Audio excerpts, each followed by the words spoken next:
I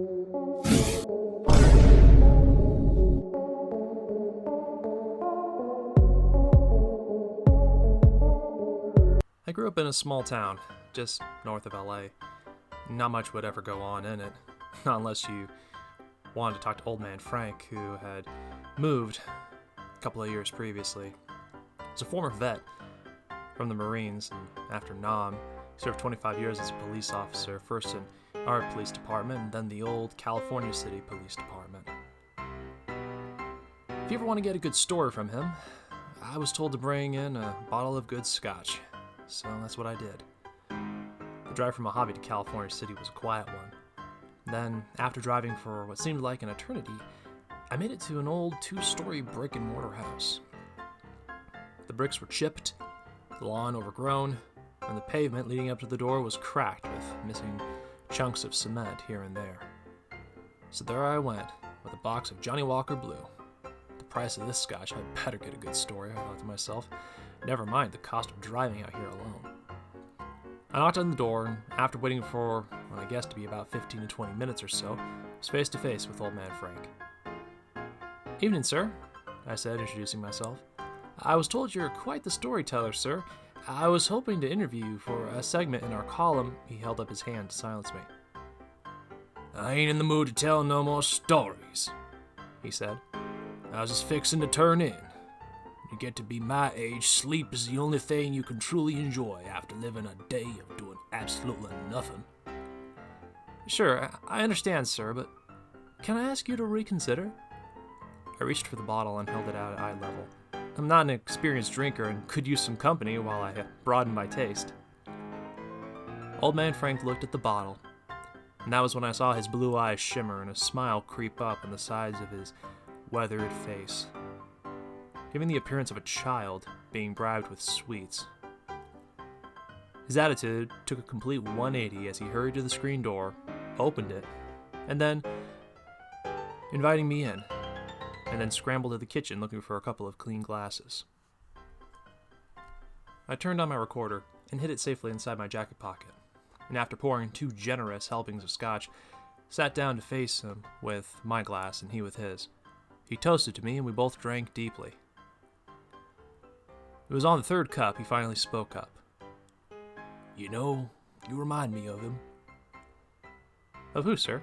I asked, my mind feeling a little lightheaded from the alcohol. "Little Billy Watkins, who lived on my street 2 houses down. It's a shame what happened to him." "Billy Watkins? What happened to him?" I asked, carefully leaning forward so that my recorder would be pointed more in his direction. "Billy Watkins was a young boy that liked to play ball and walk his dog. A small brown terrier he named Jefferson. After the founding father, you know." "I do," I said, sipping my 3rd cup of scotch and trying to be careful not to lose focus. "So, what happened to Billy?" "He died. Poor thing was never the same after Jefferson ran away. 'Twas the week of Halloween, and Billy had just come home from the city celebration.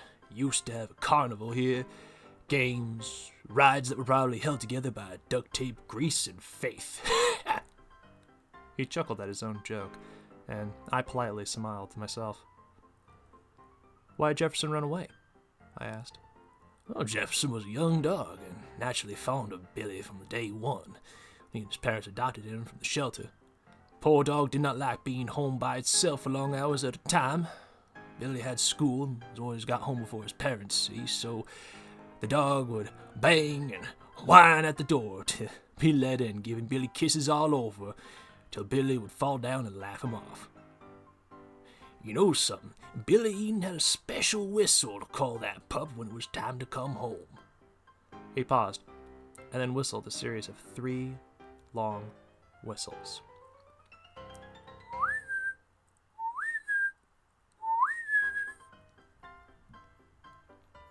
He took another sip, and I took this opportunity to fill his glass for a 4th time. But this time it was different. He was going to the Halloween festivities like I told you. He and his parents had left the dog with supper, left the house all costumed up and ready to go. Family got home late, later than usual. Damn traffic.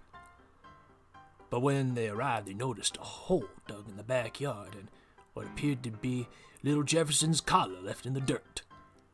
Now, I don't usually do dogs or look into something so residential, but Billy was a special boy, and being the good neighbor I was and sheriff, I looked into it.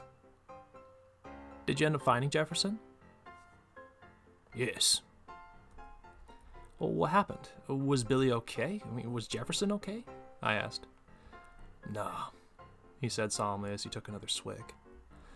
Turns out, some of the boys in Billy's class had taken the dog. Made it look like the dog had run away. Some kind of sick joke. Turns out the boys had been mean to it too. Remember that night clear as day, poor Billy dressed up as a vampire and calling him, "Here, Jefferson, boy. Come here, boy. Jefferson."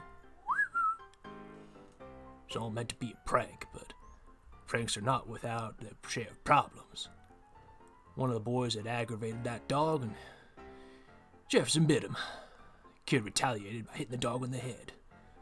Later found out through the boys of the parents and who had discovered the whole thing. Billy was never the same after that. What happened after? After Billy had discovered what had been done, I asked. Oh, kid went on a rampage.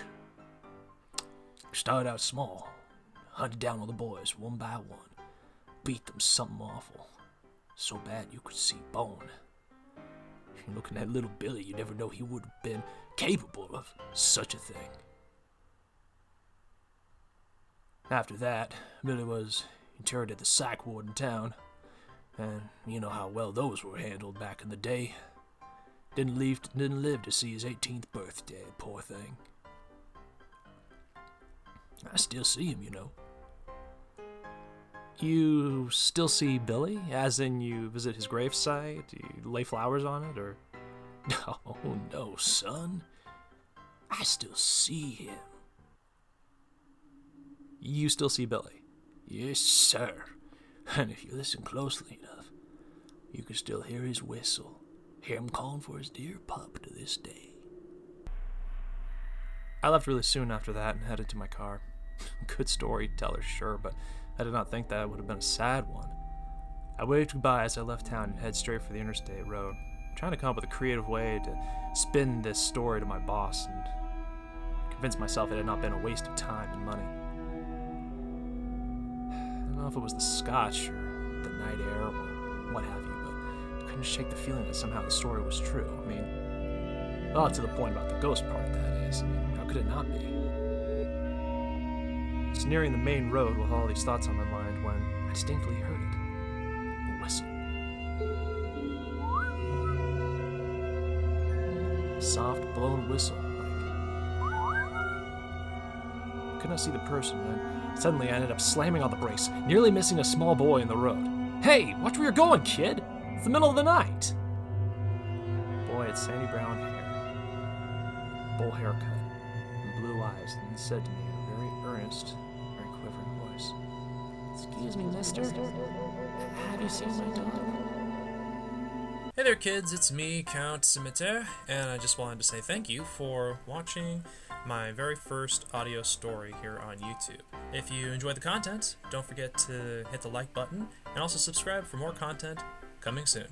Until next time, bonne nuit, or that is to say, sweet dreams.